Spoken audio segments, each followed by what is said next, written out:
오늘 우리가 읽은 10절에서 22절에 나와 있는 야곱의 기도를 읽어보겠습니다. 야곱은 이렇게 서원하였다. 하나님께서 저와 함께 계시고 제가 가는 이 길에서 저를 지켜주시고 먹을 것과 입을 것을 주시고 제가 안전하게 저희 아버지 집으로 돌아가게 해주시면 주님이 저의 하나님이 되실 것이며 제가 기둥으로 세운 이 돌이 하나님의 집이 될 것이며 하나님께서 저에게 주신 모든 것에서 열의 하나를 하나님께 드리겠습니다. 얼핏 보면 하나님께 자신의 필요를 구하면서 하나님, 제가 자신을 드리겠습니다 라는 다짐을 하는 것 같은데요. 글쎄요, 이 앞뒤 사정을 알고 나면 이 기도가 썩 좋게만 느껴지진 않습니다. 하나님께서 먼저 야곱에게 너와 함께 하겠다, 너를 지키겠다, 너의 하나님이 되겠다 라고 말씀하셨거든요. 야곱은 이 말씀을 듣고서 하나님 저랑 함께 하신다고요? 하나님께서 저에게 이렇게 저렇게 해주시면 그때 하나님은 저의 하나님이 되실 수 있을 거예요. 아셨죠? 하고 말하고 있는 것입니다. 자신이 갑이요 하나님이 을인 것처럼 내뱉는 말들이 좀 맹랑하고 괘씸하게 느껴집니다. 야곱은 계산이 빠른 사람입니다. 하고자 마음먹은 일은 해냅니다. 안 된다면 속이고 빼앗아서라도 해결합니다. 이 명분뿐이었을지라도 형에게서 장자권을 빼앗았고 아버지에게서 축복을 받아냈습니다. 태어나는 순간부터 형의 발 뒤꿈치를 잡았으니 말 다 했죠. 야곱은 자신에게 놓인 공경들, 문제들은 오직 자신의 계략과 자신감만으로 해결해 왔던 사람입니다. 이 자기 효능감이 극에 달한 야곱은 그동안 하나님에 대해서 들어왔다 한들 하나님에 대한 필요성을 전혀 느끼지 못했을 것입니다. 그런 그가 하나님께 손을 내밀었다?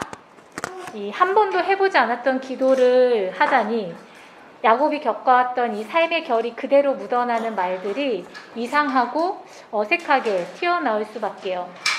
그렇다면 야곱은 어쩌다가 이 기도를 하게 된 걸까요? 야곱은 자신을 죽이려던 형을 피해서 도망치는 중이었습니다. 위기의 상황이었지만 야곱에게는 늘 그래왔듯 하란이라는 목적지가 있었습니다. 그 사실을 위안 삼아서 야곱은 달려갔습니다.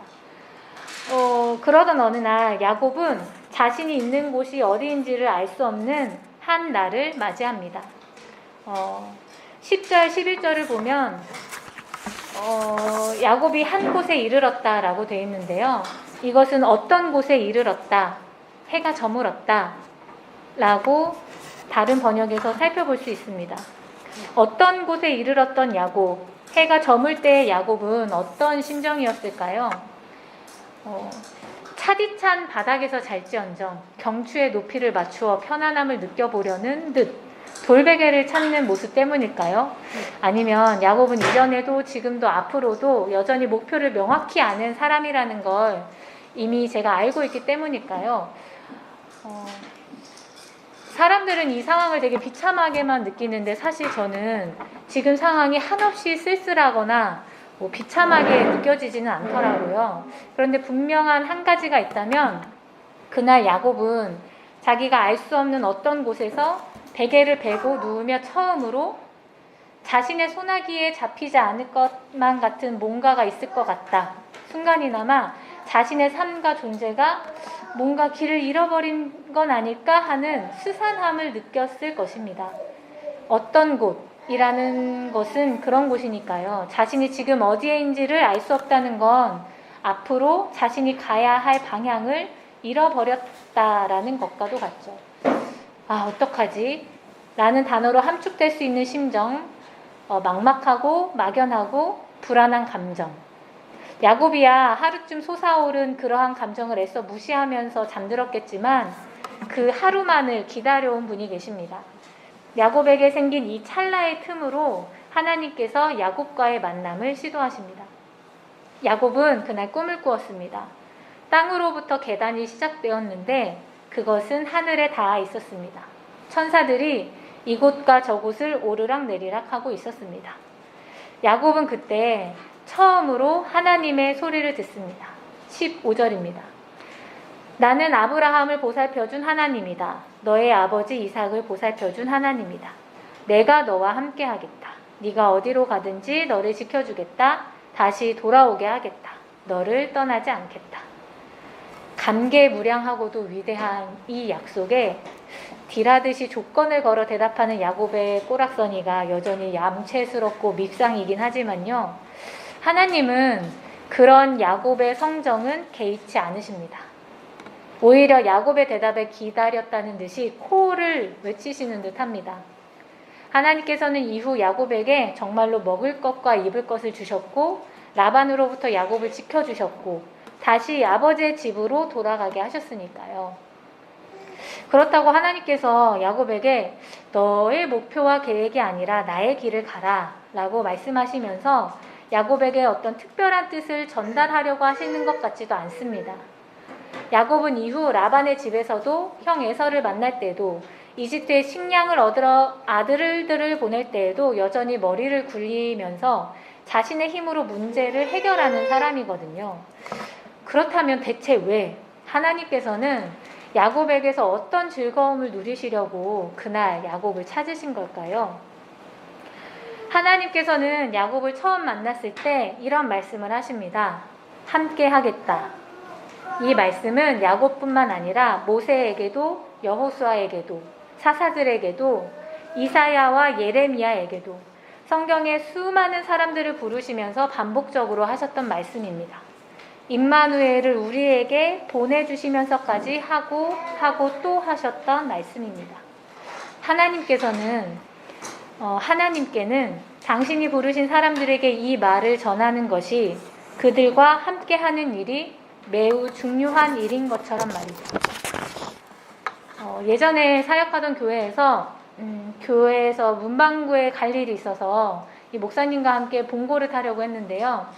목사님의 딸이었던 6살 난 시온이라는 아이가 마당에서 놀고 있었습니다. 목사님이 시온아 가자!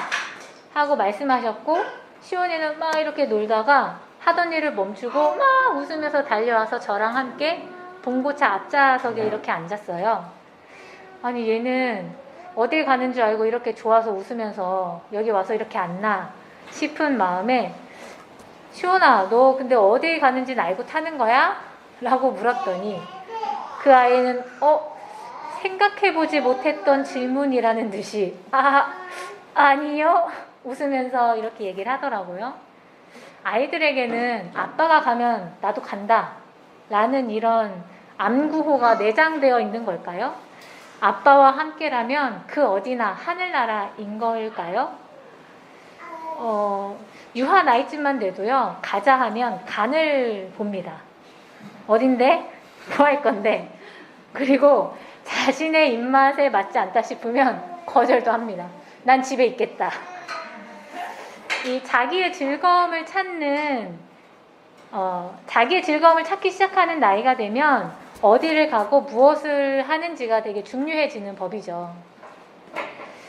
하나님께서 우리에게 내가 너와 함께 하겠다, 나와 함께 하자 라고 말씀하신다고 상상해 봅니다. 말씀으로 보건대 2가지 정도 반응을 생각해 볼 수 있을 것 같은데요. 그런데 하나님, 전 이 길로 갈 겁니다. 함께 하시더라도 저의 의사는 존중해 주시는 거죠? 라고 대답하는 사람, 괜찮을까요? 아니면, 마침 막막했는데, 진짜 다행이다. 어디로 가면 돼요? 하나님 좀 정해주세요. 전 진짜 모르겠어요. 라고 말하는 사람, 어떤가요? 우리에게는 각자의 사정이 있습니다. 하나님과 함께 인생의 길을 걸어갈 때에 나 나름대로의 계획과 목표를 가지고 있는 사람도 있고 어떤 곳에 서서 앞을 알 수가 없다며 머뭇거리는 사람도 있죠. 그런 우리 모두가 놓치지 말고 살펴보아야 할 말씀이 있습니다. 하나님께서 너와 함께 하겠다라고 말씀하실 때 뒤에 덧붙이시는 말씀이 있거든요. 15절에도 있네요. 내가 너와 함께 하겠다. 네가 어디를 가든지. 이르고자 하는 곳이 확실했던 야곱에게 하나님께서는 그곳에 대해 가타부타 말씀하시지 않습니다. 어디인지 모르는 곳에 멈춰있는 야곱에게 하나님께서는 여기다 저기다 도무지 지시하시는 법이 없습니다.